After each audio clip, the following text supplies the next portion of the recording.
You're listening to Thoroughly Kinky. Thoroughly Kinky. Thoroughly Kinky. Thoroughly Kinky. Thoroughly Kinky. with your hosts, Liam and Adam. Blazing on a sunny afternoon.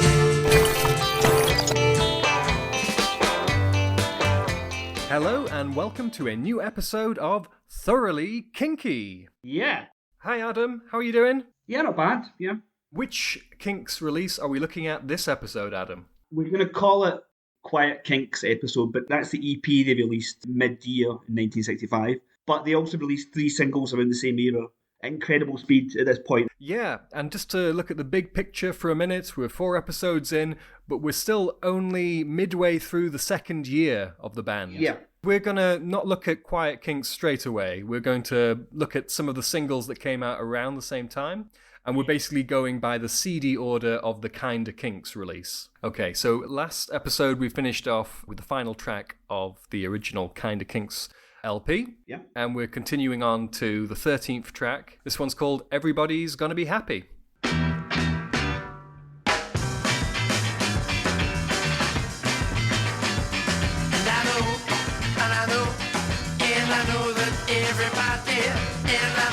Everybody be happy, as happy as you and me.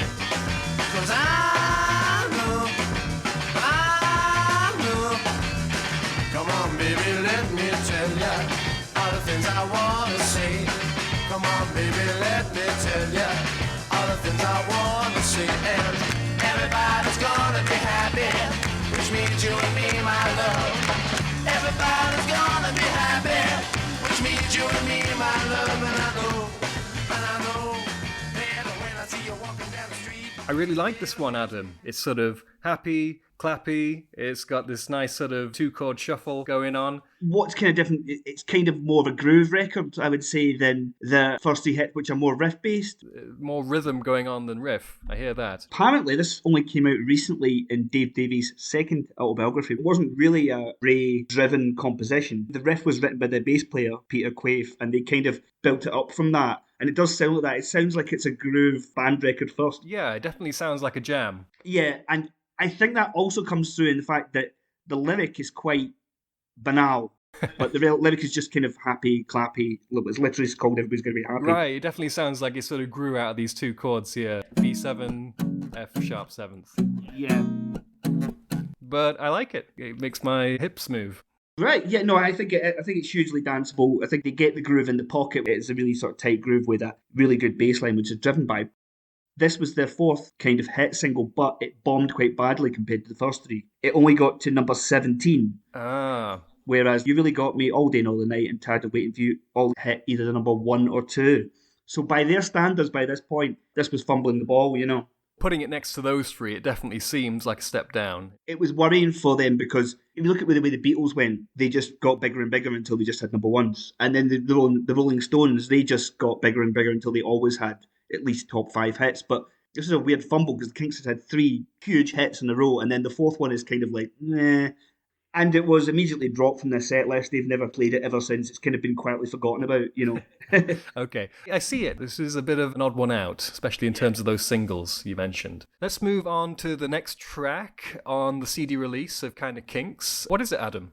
It's Who'll Be the Next in Line.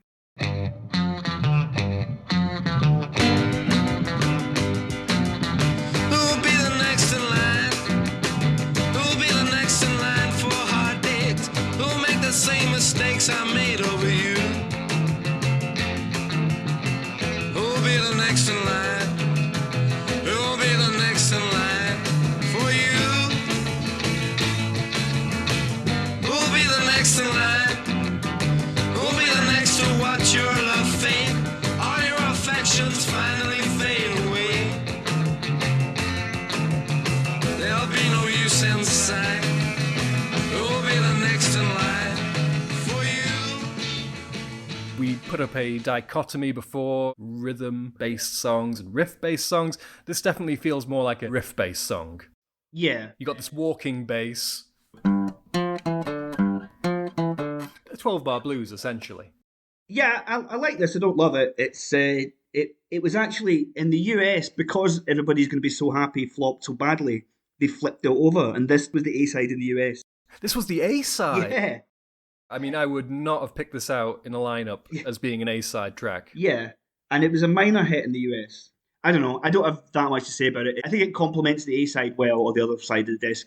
It's a good 60s sound. It's strong and confident, but it's not A-quality material for the Kinks. You know, I can't say that much more about it. I found it a little monotonous. I'm very surprised that they flipped it and went for it as an A-side of anything. Yeah, well, but, you know, it's better than the second-tier stuff they were doing the year before. I like it. I don't love it. Right. And so the important thing to know is that these two tracks that we've listened to so far were one single. Yeah. A-side and B-side. What was next, Adam? This is called Set Me Free, and it's the next A-side. All you gotta do is set me free, free, free. Set me free, little girl. All you gotta do is set me free, little girl. You know you can do it if you try. All you gotta do is set me free, free, free, free. I don't want no one if I can't have you to myself. I don't need nobody else. So if I can't have you to myself, set me free, set me free, oh set me free, little girl. All you gotta do is set me free, little girl. You know you can do it if you try. All you gotta do is set me free, free. I really like this one. A good contrast in the dynamics between verse and chorus. It's a bit unpredictable. It's got this nice descending note at the beginning of the verse. Yeah, I always forget how much I think it's like this one, because I kind of forget about it, but it kind of blurs into the rest of the hits. But it is. Ray Davies wrote this one to save them as a kind of return to the older sort of riff-based style, or the formula, you know, after the last single flopped or didn't do as well, and it did okay and sort of got them back on track. Right, so this was written under some pressure to return to the formula that everyone liked. Yeah, because it's more riff-based, and it does remind me of a kind of rewrite of Tired of Waiting for You, because it's got the contrast between the sort of more riff-based refrain and then a sort of more reflective other bit, which is the trick that Tired of Waiting for You does, but it's different enough, you know. Yeah, like Tired of Waiting for You, they're definitely playing with contrasting dynamics here, verse and chorus. I should note that when this single, about a day or two after this single came out, they nearly split up. Oh. Because there was an incident legendary in their history. They were playing a gig in Cardiff, and Dave Davies, lead guitarist, and the drummer Mick Avery really weren't getting on. And Dave shouted something, you know, I don't know, something quite abusive towards Mick on stage. And Mick responded by trying to decapitate him with his hi-hat pedal. He knocked Dave out cold, assumed he'd killed him, and then ran out of the concert hall, run down the street screaming, and had to be apprehended by police, assuming that he'd killed his bandmate. I thought that the business end of the hi-hat would be the top and not the pedal. Yeah, I don't know how that works exactly. No. As it turned out, Dave hadn't been killed. They were forced to patch things up, but that kind of put a rift between Dave and Mick, which would stay in the band for the rest of the time they were in the band together. I mean, you said that Dave Davies has written 2 autobiographies. Yeah. And we're talking about Dave Davies, not Ray Davies, Yeah. right? Did he not recall anything about how this argument started? I think the line was, he shouted to Mick Avery, "Why don't you play the drums with your cock? It'll sound better." Okay, well, that's sort of a compliment. Yeah, well, he didn't take it that way for whatever reason. And, but... So that's a kind of big, you know, if there was a film with the Kinks, which apparently there is going to be, like a biopic, that would be a kind of key scene in it, I would think. By the way, I'll just reintroduce myself. I'm Liam. I'm the newbie. I'm talking to my friend Adam, who's the Kinks expert. Each release is fresh to me. I've never heard it before. So I'm still wondering what's happening next. And in the long run, are all members of the Kinks still alive, even, Adam? Today, no. The kind of core ones are Ray and Dave are still alive, and Mick, who was the drummer, even after that incident, he stayed in the band another 20 years, would you believe? Pete, the original bass player, is deceased. A couple of the later personnel are dead as well. Compared to some of the contemporaries, they've been very lucky. Especially the age these people are getting to, you know. These people are dying of natural causes. It's no longer like rock and roll deaths. They're just dying because they're old now, you know. So, Right, dropping like flies. Yeah. And like you said, 3 out of 4, it's not that bad. Let's move on. Can you tell us what's coming next? well, this is the B-side. This is called I Need You. But if you ever tell me goodbye, I'll be down and you'll hear me cry. I need you. I really like this song, Adam, and halfway through listening to it for the first time, I realised why I liked it so much. It's because it sounds quite familiar. Yeah, it's the third version of Really Got Me after All Day and All the Night. Glad that you confirmed it as the expert, because there's not a big difference from Yeah. and... But quintessentially Kinks. It's got this driving engine of these power chords. Yeah. Definitely put it on a Kinks playlist. Yeah, it ticks all the boxes. It's like, but I guess by this point, it's not new enough that they'd make it an A-side. It's as good as You Really Got Me, but because it's not new and it doesn't add that much, you can tell why they didn't put it on an A-side, even though it's good. Yeah, I agree with you completely. All Day and All the Night, although it obviously has a lot of genetic similarities. Yeah. That seemed to be evolving it somewhere else, especially in terms of the atmosphere of it. Yeah. This song, however, feels more like a rehash. Yeah. So far we've had You Really Got Me, Yeah. All Day and All the Night, Yep. Tired of Waiting on You, Yep. and Everybody's Gonna Be Happy. Yep. And then Set Me Free. And then yeah. Set Me Free. Right. And so this song, I Need You, was relegated to the B-side because it's kind of been there, done that. Exactly, yeah. I need you. We have another single before we get to the EP. This is how prolific they were during this period. The next one is called See My Friends. See my friends, see my friends, playing across the river.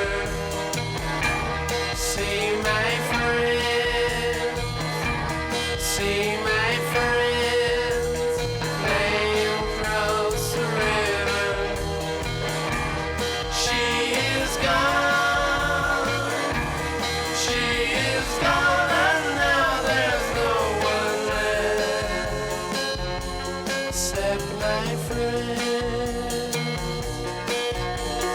Playing across the river, she just went. Right, so that was a little bit of See My Friends. I really like this one. This also feels like something completely fresh in the discography so far. Definitely. This wasn't that big a hit. It got to number 10, so it was kind of like they'd climb back to have a kind of holding pattern of having hits, but not too big hits. But this was a record that impressed the Beatles. Right, because I was thinking of that great Beatles song, Tomorrow Never Knows, Yeah. 1966. So 66. this is predating that by, I guess, about a year. Oh, definitely. This has a kind of Indian-styled drone effect. Ray Davies claimed it was inspired by, it was a kind of stop-off to India, because they never played in India. When they were touring, going to Australia, I think, earlier that year, they had a stop-off in India.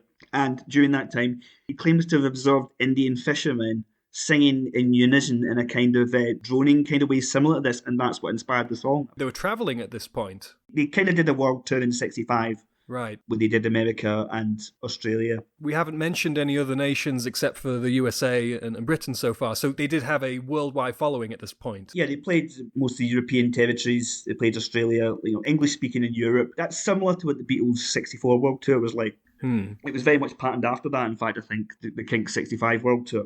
But so they had a stop off in India, and that's where he claims to have been inspired. One could say it's a bit ahead of its time in terms of being so psychedelic and Eastern sounding. For '65, it's before the Beatles used the sitar, but it has that sort of drone thing.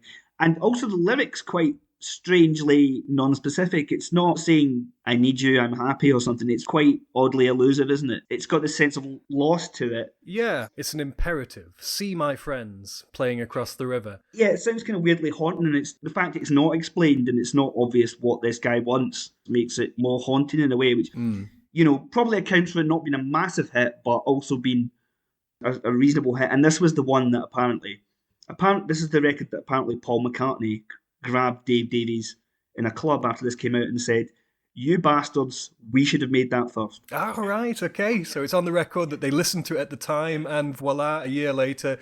I'm not saying it's as simple as like the Beatles heard this and then did Rubber Soul, but all the stuff was in the air. But this was a kind of land grab by the Kinks. They got there, Yeah. you know, they put their flag down here first before the Beatles did. So speaking of things being in the air, LSD was being shared around, and I suppose that this must have been drug influenced. Ah, well, that's where you're wrong. Ray Davies is famously like not a huge drug user, and definitely not of psychedelics. He abstained during that whole period. His brother less so. You mean Dave Davies? Yeah, Dave was quite a big drug dustbin, I think, back in that day. Right. But Ray was quite a sort of like non-partaker. Ah, okay. I'm surprised. Ray has a kind of weird, perverse Puritan streak to him, which comes out a bit later. Weirdly considering how sexy the early records are, some of the later stuff is like almost deliberately unsexy. Well, he seems like less of a dreamer, more of a down-to-earth sort of guy. Well, in some ways, yeah. I would say he was dreaming in his own way kind of thing, but yeah, it's not... definitely, his 60s work was not hugely drug influenced.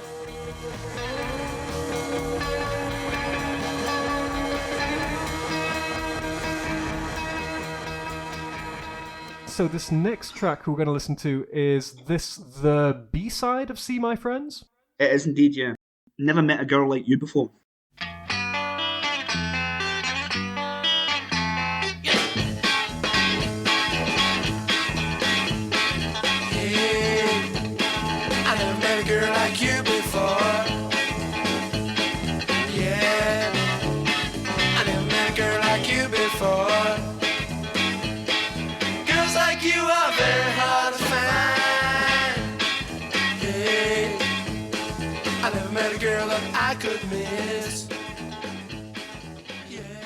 Never met a girl like you before. I would sum this up as yet another 12-bar blueser. Yeah. Nothing particularly super surprising about this one. No, I've got nothing to say about it. But I kind of like it's almost like a ska rhythm it's got to it. Is that the offbeat it's on? It's kind of like that, you know. Yeah. It's slippery. Yeah. It's difficult to keep in time with this one. You know, the opening riff is recycled, Tired of Waiting for You. Yeah, Tired of Waiting for You. It seems like it's going to go into Tired of Waiting for You, those first little notes you hear. Yeah. So tired of waiting,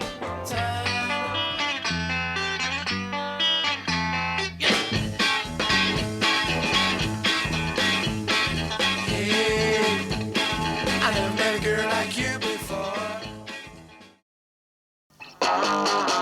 We're going to go straight into the next track on the CD reissue of Kinda Kinks, which is the first track of the Kwyet Kinks EP. Is that right, Adam? That's right, yeah. So this is the name of this episode. We're finally starting it. This was a release of its own. Could you just set us right with the chronology? They're very prolific in 65 because they just released an album in 65 and 4 singles in a row, and then they released an EP, and they still had another single and another album to go after this. So we're in September of 65 now.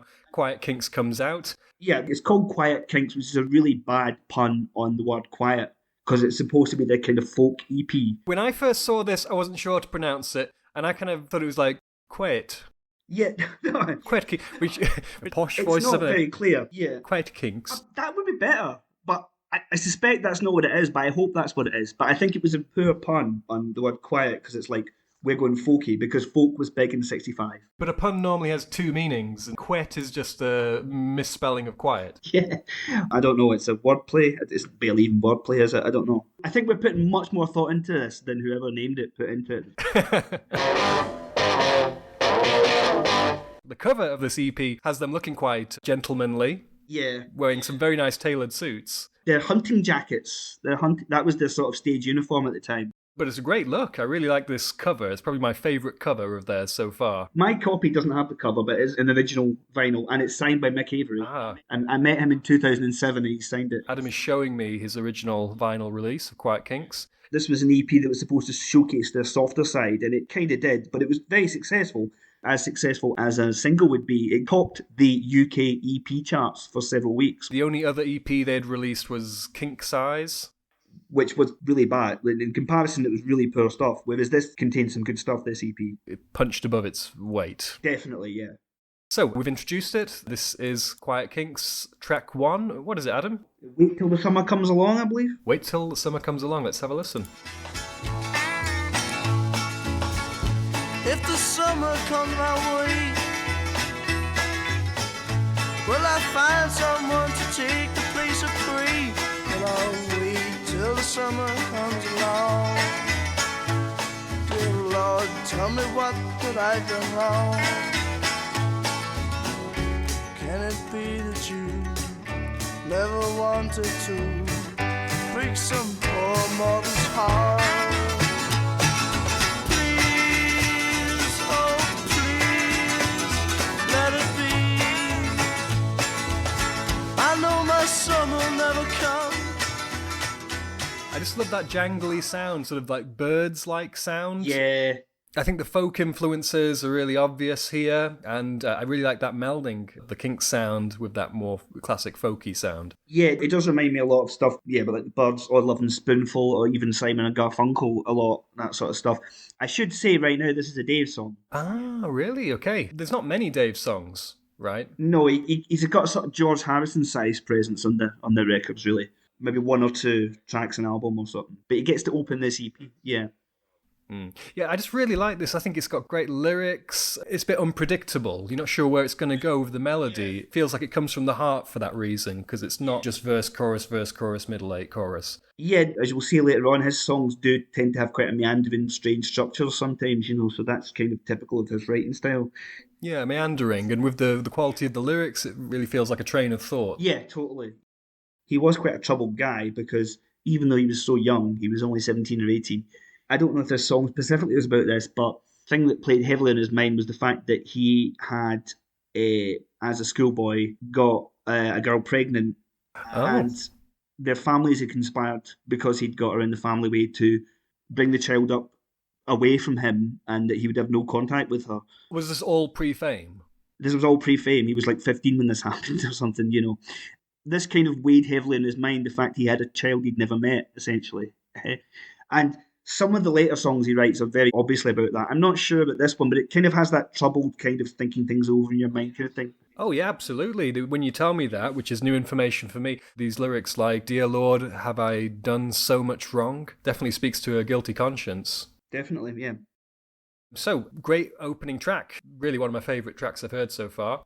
And definitely sets the tone that this is a quieter Kinks. This is a folkier Kinks. Yeah. And that maintains for the EP, I'd say, because the next track, what is it again? Such a shame. Such a shame. Let's have a listen. It's a shame, 'cause I didn't intend to do you wrong. I come back, but it wouldn't last for long. I would if I could, but I can't. It's a shame, such a shame, such a shame. It's a shame, such a shame. 'Cause I swore I'd never let you down. But I was the one who was doing the wrong. It's a shame, such a shame, such a shame. It's a slower one. Yeah. A bit brooding. It's not a song I'd put on out of the blue, but as a bridge between the last track we heard and the next song, which is very famous, I think it works as a very effective bridge. What do you think, Adam?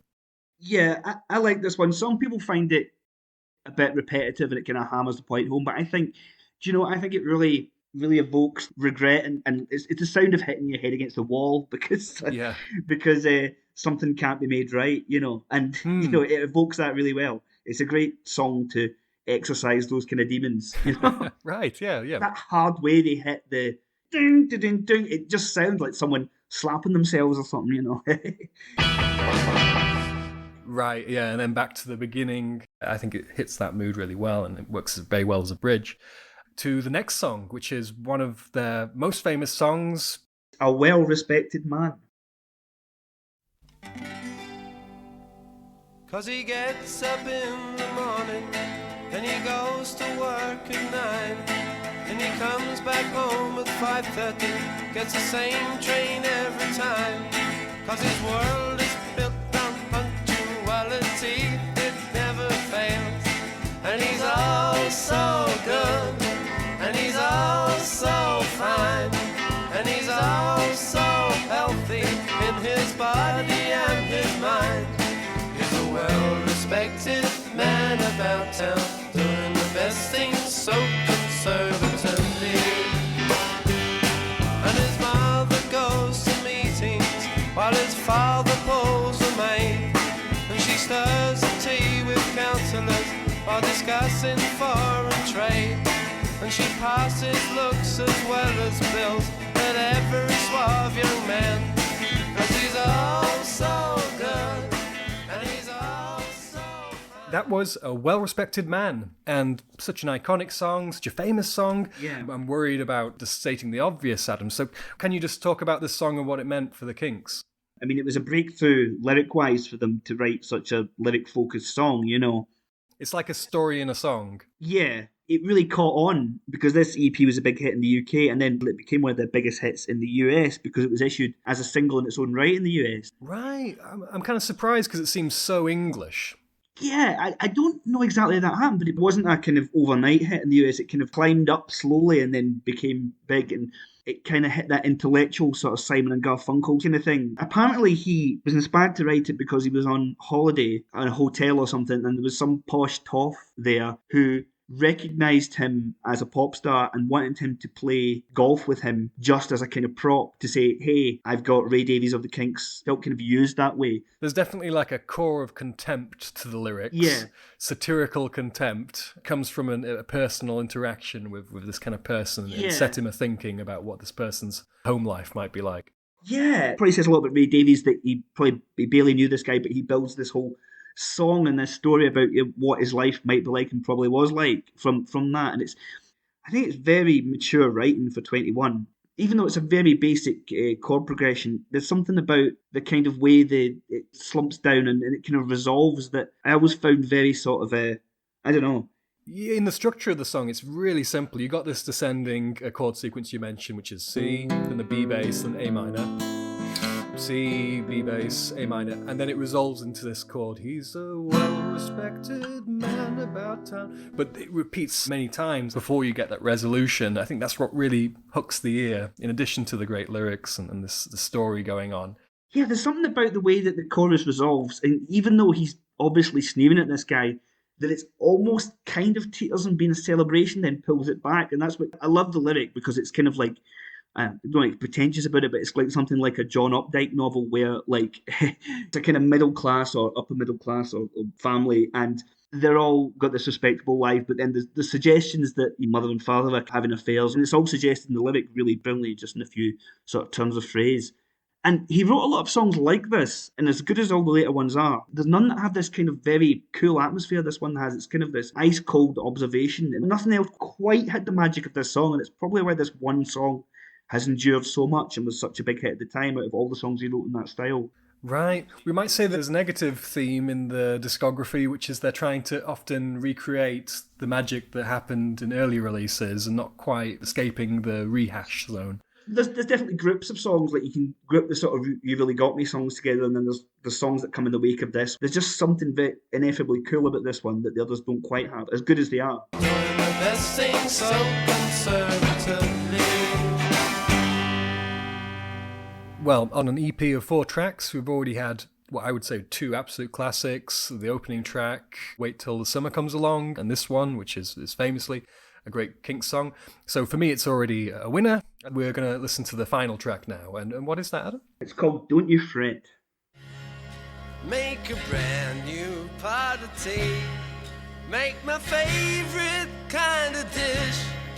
Do the things that I remember that'll make my dearest wish.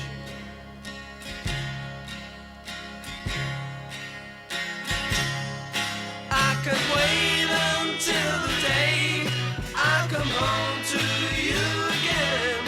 For my love won't ever fade. I will always feel the same. So don't you fret, love. Don't you fret, love, no more.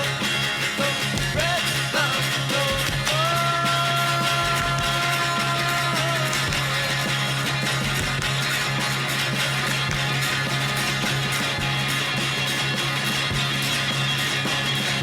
Kind of comforting lyric. Yeah. It's not so much sneering and sarcastic as, Yeah. it's like a campfire song. Yeah, oh, totally. Yeah, that's a good description because it's very simple. But I like the use of the dynamics where it starts off like that and it's kind of like all hold hands kind of thing. But then when the power chords come in, you really hear that break through. It's a really exciting moment. Yeah, like the whole band comes in at one point Yeah. and the tempo really picks up. Yeah, it's obviously it's very basic production, but it really comes through very, very nicely.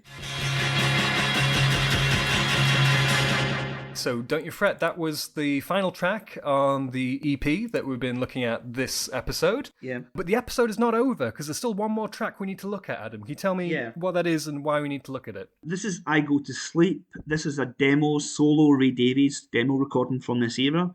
The reason I suspect it was included on this reissue is that it was covered by a lot of people, including Peggy Lee, who Ray said he wrote it for her, but later was a big hit for the Pretenders in the 80s and became sort of like a known song in its own right. But some people think Ray's original demo has never been bettered. Well, I must say, I was really impressed with this demo. I think it works really well as the final track on the CD release. Yeah. To me, I go to sleep, sleep, and imagine that you're there with me. I go to sleep, sleep, and imagine that you're there with me. I'm strong, I don't cry, I will love you till the day I die. You alone, and no one else, you were meant for me.